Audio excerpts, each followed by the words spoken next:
Hello everyone, Benito here, and this is the first revision video I've done in ages, so it only seems right to do one again. And this is going to be the first of many because I've set myself the challenge of doing a revision video every day this week. Yes, I have a brilliant life.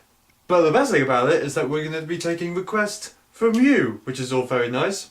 And today's request comes from the intelligent, the great, the wondrous ex-head boy Max Jones, and this is the text he sent me. Let's have a look. On a serious note regarding Eurovision videos, a load on integration, all forms, the whole shebang. Right, Max Jones. Well, this is what I've got in store for you today. Right, now. So integration, this is maths. This is the AQA A2 syllabus for maths. Now integration comes up in pretty much everywhere in the A-level core maths course, in every single module, and you know, it comes up everywhere. But the place where the AQA examiners really go crazy on integration is in core 3, because in core 3 they really teach you every sort of corner you can get at integration from. So the plan is to go attack integration from all those corners or angles, I don't know what I'm talking about really, here. So I've got a selection of questions which deal with all the different ways we could do integration. We know from core 1 and core 2 the easy way of doing integration when you've got something like 2x squared plus 3x or something, but of course in core 3 it's a bit harder than that. So, main ways of doing integration: reverse the chain rule, integration by parts, substitution, and ln. But ln is technically reversing the chain rule, but we won't go into that. Okay, so let's look at our first one, shall we? The integral of 3 minus 2x all to the 5. Right, what is it? It's reverse the chain rule, isn't it? Now I'll tell you why. There's only one, x only appears once, is the first thing that springs to mind. You've only got one function of x in there. Reverse the chain rule is used when you've only got one function of x, or the derivative of one function of the x cancels with the x in the other function. We'll see what I mean by that later. But for this one, it's just simple reverse the chain rule. 3 minus 2x to the 5. We know from core 1 to core 2 to integrate a simple function, you increase the power by 1 and divide by the new power. So it's now 3 minus 2x, add 1 to the power, 6, divide by the new power, 6. But we've also got to take into account what's inside the bracket. So we're going to divide by the differential of inside this bracket. The differential of that is minus 2, isn't it? So we're going to divide that by minus 2 as well. Yeah? With me so far? So your final answer is going to be minus a 12th 3 minus 2x to the 6. That was lovely and straightforward. What about this one though? We've got the integral of 2x of 3x squared plus 5 all to the half. A little bit more difficult than that one, isn't it? But believe it or not, it's exactly the same thing we're doing. Oh, crikey Mikey. We're reversing the chain rule here.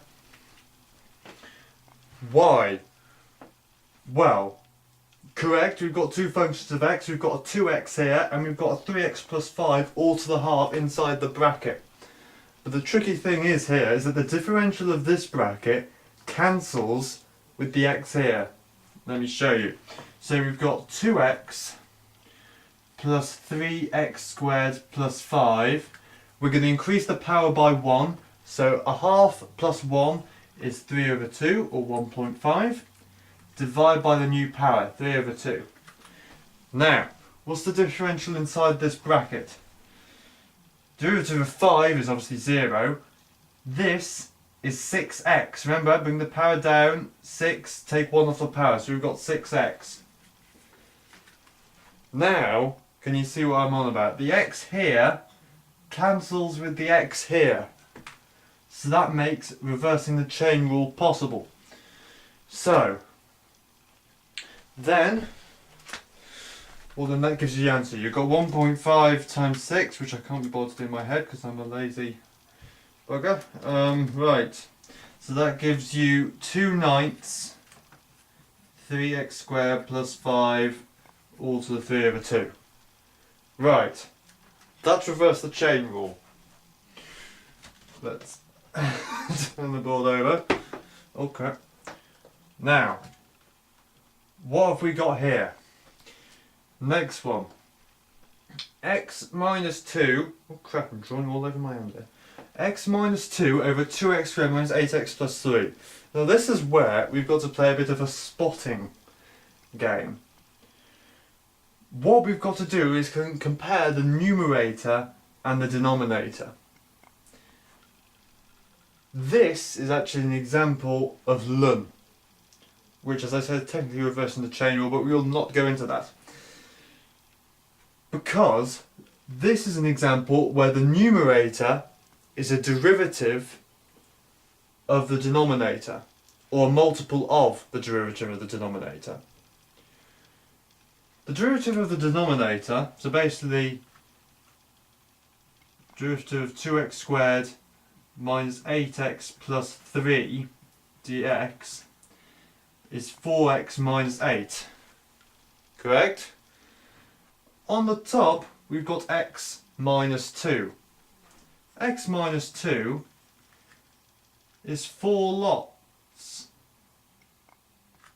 4x minus 8 I mean. 4x minus 8 is 4 lots of x minus 2. Is it not? So, the integral of x minus 2 over 2x squared minus 8x plus 3 is a quarter of the natural logarithm of the modulus of 2x squared minus 8x plus 3. You don't really need to know why, I guess, but it's just a general rule that you have to follow. Let's change colour. Right, and this one is probably the best one, in the sense that usually in the exam they'll tell you what to do. This is integration by parts, and in the way it's the nicest because it's got its own formula. It's all very nice. Now I'm probably going to need more room for this, so let's get that out of the way. Right, what else made a whole mess? So, the formula for integration by parts is uv minus the integral of v du by dx dx. Can we see that? Right, brilliant. So the thing we've got to do here is make one of them u and the other one dv by dx, because that's what this form has to be in. And I've specifically chosen this particular question because this is one where you're most likely to trip up. When you've got a ln x in there, you've always got to make the ln x u. Because otherwise you have to end up, to find v, you have to integrate ln x, which is quite difficult, and then you end up in a whole mess. On a basic note, you make u the one which has a derivative which is an integer, or will cancel with something. So you don't have to integrate by parts twice. If it says integrate by parts twice, then I guess you'll have to do it. But if you help it, don't integrate by parts twice. You get yourself in a mess, and I'm not showing you that because I'm not that sad. Okay, so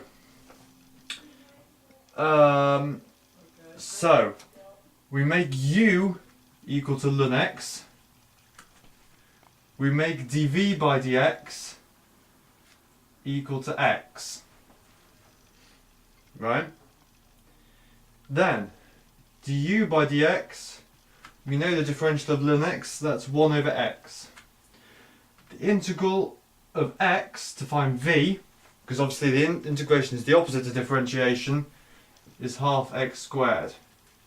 Because if I did 1 to the power and divided by the new power, then we can just stick it in the formula, can't we? So uv, so we've got half x squared ln x minus the integral of v is half x squared times 1 over x. Right, so your answer is half x squared ln x minus the integral.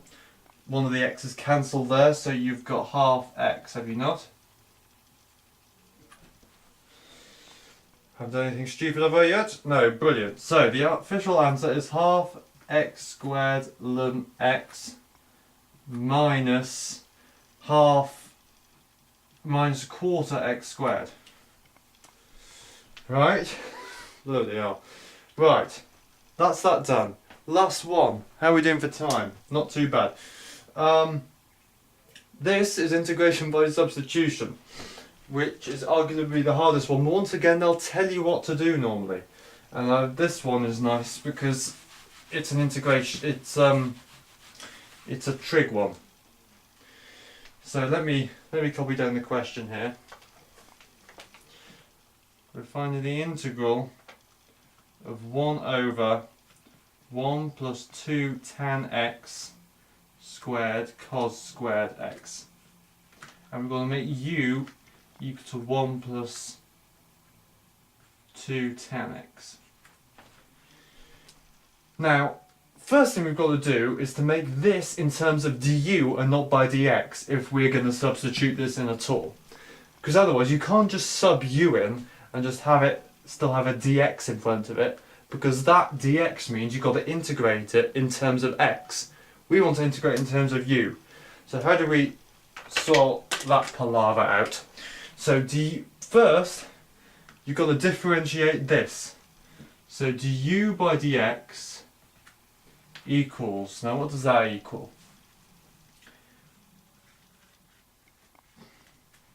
That equals 2 sec squared x. We should know that the differential of tan x is sec squared x. The differential of 1 is 0, obviously, so that's what you get. So therefore du is equal to 2 sec squared x dx. Now, a lot of people make dx the subject. I don't do that. This is how I do it, so sorry if this isn't your way. So, then what you've got to do, so you've got to replace, you've got to sort of mess with it a bit now. We've got a 2 sec squared x here. Now, notice this 1 over cos squared x here. We know 1 over cos squared x is sec squared x, so we can take that bit out of the integral out completely. We've got a 2 here, we haven't got a half here. So in order for them to cancel each other out, we have to divide this by 2. So we've got 1 over 2, 1 plus 2 tan x squared. See, that's it now in terms of du. This is probably the hardest bit of the whole process, because you're thinking, well, where did that 2 come from, blah blah blah. This 2 here will cancel with this 2 here. The sec squared x is there, and the cos squared x is gone, because I've pulled the 1 over cos squared x out and put it here. Because 1 over cos squared x is sec squared x.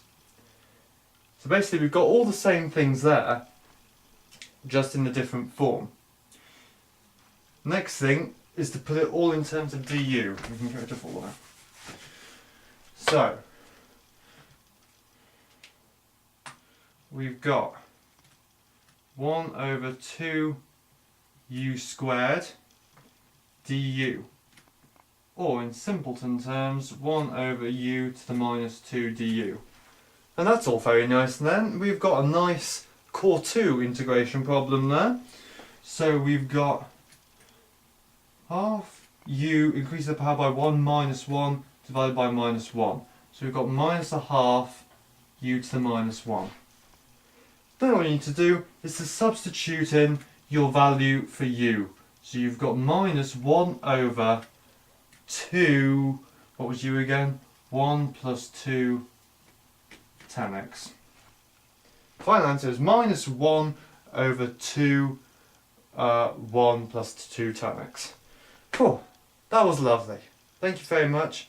I'm going to have my dinner and watch Britain's Got Talent. See ya, bye.